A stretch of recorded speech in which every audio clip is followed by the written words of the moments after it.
let's talk about marijuana. Okay. We've had some questions about marijuana because here in Canada, it's legalized and it's becoming more so in the States as well. I think I just saw New York legalized it. And so it's becoming more and more pervasive in the States in terms of legalization. But it's still kind of, especially for the Christian, it's like, and if you have children, it's like, man, if you have children in a certain age where you grew up where marijuana was not legal, where it was illegal and it caused issues. And you're like, oh, now I have kids and they're going to grow up in this society where it's legal. Yeah. How should I view marijuana? Is it just like smoking cigarettes? Is it, well, that's tobacco, that's a plant, like, is it? And you can make the argument that marijuana is less harmful on your body than tobacco is actually. And so now that's widely accepted. For the non-Christian, I mean, for most Christians, we would say smoking tobacco is not the most beneficial thing for your body. I don't know, some people would call it sin, some wouldn't. It depends how you interpret that verse on your body being the temple, but that means me eating Cheetos is probably sin. By the way, you still have... Oh, you got some. I got my Cheeto mustache. But then again, when you talk about drugs, Cheetos aren't a drug, right? There's the thing that makes a drug is when it passes this membrane in your brain where it affects the way you think and it affects your mood, it affects different things. It's mind altering, it's psychoactive. Yeah. Like nicotine or marijuana, things like that. And so we've gotten some questions like, how should I view marijuana? How about other addictive substances? How should we view that? I mean, we throw coffee in the mix there, right? I would. Sorry, I just offended everybody except Ariel. I think him and I are on the same page.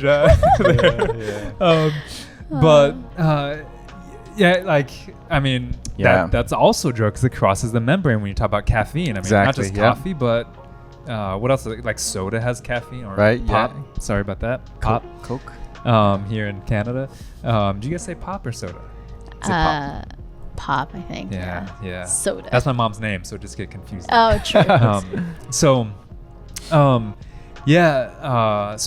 should we view marijuana? You guys talked to that. I'm gonna. How should we view just addictive substances in general? But let's talk about marijuana specifically first. You gonna go first? I just first want to say that addiction is hard, and I don't think there's like I think I want to be able to say, like, if you're going through a lot, like it's a lot to handle, and I think addiction is difficult to deal with, and so I think that's the main thing is addiction. I think that's my concern, is if you get addicted to the substance, and these are addictive substances, specifically marijuana. And just real quick, I know what some of you are probably thinking. You're like, well, marijuana is not addictive, and there's an argument out there for it's not addictive and things like that. Or with coffee, I've had people say this to me. Multiple people say this to me, that I could stop whenever. I'm like, well, yeah, but then when you have had a headache for 5 days straight, you're gonna go back to it. And it's hard to stop something cold turkey. Right? Totally. Like, people can do it. Don't get me wrong. My dad quit smoking cigarettes cold turkey. Wow. But he got sick. And he was like, I don't want this anymore. Yeah, withdrawal and stuff like that too. And so, anyways, keep on. Yeah, and I wanted to address that other side. Like, oh, I'm not addicted. Yeah, I think what I'm trying to say is, I think with anything that causes you to like lose self-control and lose, we were talking about this, like having a sober mind. I think that's like really hard, and I think as a church, we are open to talk about it, to talk you through it, to be there for you. And so we're not condemning, and I think that should be said from the forefront.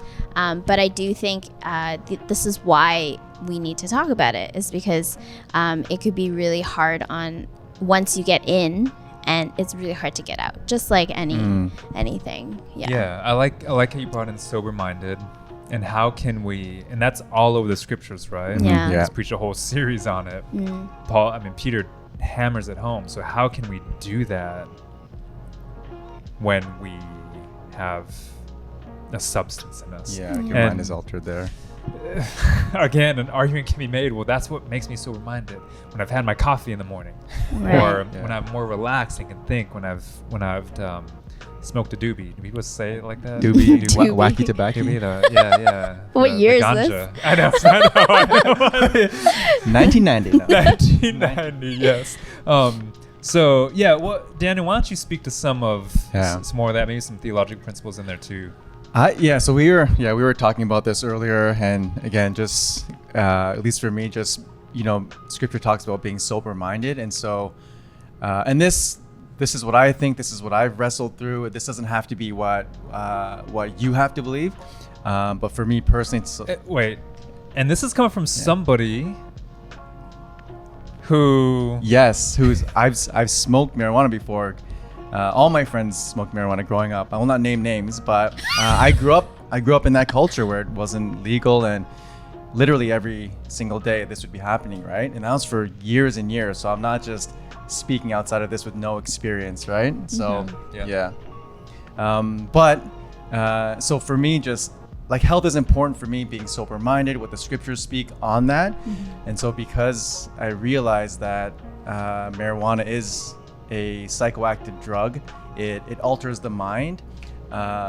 For me, I want to be sober-minded. I want to be able to think straight and cohesively, and a lot of people, they go to these things often for stress relief or anxiety or things like that, right? And that doesn't necessarily have to be your first move, although I understand, because I went through that as well. But there's things like community, fellowship, where you can talk with people to work through those things, right? Instead of going to possibly like a Band-Aid solution, right? And so that's so good, because all that is it's masking or covering up the root problem. Exactly. And that's why we keep on saying deconstructing culture, reconstructing community, because the true one another lifestyle with other believers, followers of Jesus, with in Trinity life, like the Trinitarian life, you're inserted into this life where you're full of the Spirit, in perfect communion. Jesus made peace between you and the Father. There's no substitute for that life. Yeah. And the root cause is you're not experiencing the abundant life, so you feel like you have to go to these things. You feel like you need coffee to keep going. No, you need to reprioritize your schedule so you don't need coffee. Right. Like, and you can say, why? I just like the flavor. Well, sure, drink decaf. Right? I mean, There's really good decaf, guys. Yeah. You go to this to relax. I mean, we can throw alcohol into here too as a depressant to relax. Right. And guys, these things are like you open us up with. It's just so dangerous. Yeah. Because, and none of us would say we'll throw them all out and marijuana. I think I would say, I've tried to make an argument for marijuana that's biblical. And that coheres with following Jesus, and I just can't. Now, if you have one, feel free to give it. But I think you got to jump through a lot of hoops. I think you got to go, all around the bush to get to the thing. And still, you're like, I mean, I could see your argument there, but essentially, I want to strip, and I love what I'm gonna finish strip. I don't just want to strip. I want to strip my life. Essentially, what Daniel was saying is, I want to strip my life of everything that could possibly cause me to be dependent on, aside from Christ Jesus. Yes. Yeah. And do you want that? That's the question. Yeah. So guys, that's food. Like, I eat one meal a day. Now, that came from not really health reasons, not really spiritual reasons. That came from just my work schedule and my lifestyle back then, where it just kind of happened that way, and my body got used to it. But as I've grown, my metabolism has slowed. As I've gotten older, I want to eat more. Like, but I still stick to one meal a day, even though I'm hungry a lot of the day now, because I don't want to be dependent on this bread. I want to be dependent on the bread of life. I want to, like Jesus says, man does not live on bread alone, but by every word that comes from the mouth of God. So when I experience hunger, I want to remember my physical, not just spiritual dependence, my physical dependence on God, on Jesus. And I want that throughout my day. I don't want to just go to the pantry or go to the convenience store, go to the restaurant and get food because I can. Yeah. I want to be dependent fully and solely on God. And so that's the question. I mean, do you want that? You're like, well, why do I have to do that? Well, you don't have to, but you're never going to experience the abundant life that Jesus wants you to experience. Yeah. And that's the thing. You're just going to be experiencing your coffee, your marijuana, your alcohol. And then if you can do that, then guys, just take coffee or marijuana. It's not that I don't drink coffee ever. Sometimes I do. I'll have a cappuccino or something. I got a funny story on that. That's what I was just thinking about. But it's not something I need. Yeah. I think the question is like, are you able to live without it? Like, are you able to live without this for your day, for your week, and just really have Jesus be your everything? Because I think at the end of the day, is Jesus really our everything? And I really don't think for most of us it is. I think we struggle with that, and the more we add to our lives that take us away from Jesus, the more, the harder it is to make Jesus our full dependence. Yeah. No, I was just gonna say, like, you can't just compartmentalize Jesus in like certain areas. You have to let him be Lord over everything. Yeah. So it's not like, well, I'm going to surrender these areas because it's easy and convenient, but my coffee or my smoking weed or whatever it is, whatever addiction it's there, like he can't be Lord over that, right? And so, yeah, there's a huge distinction there. Yeah. 1 Corinthians 10, whether you eat or drink and whatever you do it to the glory of God. And I take that literally. Like, I want to do all those things to the glory of God. And I think when you do that, you can redeem alcohol. Yeah. Like, because there's a social aspect to it. Like smoking a cigar every now and then. Even though that's probably more detrimental to your body and your lungs than a pack of cigarettes is in one cigar. But there can be a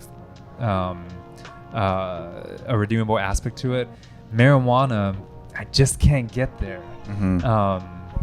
I just and I'm willing to be proven wrong. But I'm like, it boils down to, well, do I need to get there? Do I need to make an argument for marijuana in my life? No. Well, then I'm fine without it. Do I need to make an argument for alcohol in my life? No, I'm fine without it. Right? And that's where you want to get to in your life, because then you can actually experience more of the abundant life. I get enough secondhand smoke from my neighbors anyways, but I'm buzzed most of the time. You're buzzed right now. No, I'm kidding. That's why I eat Cheetos all the time. Exactly. Oh, yeah.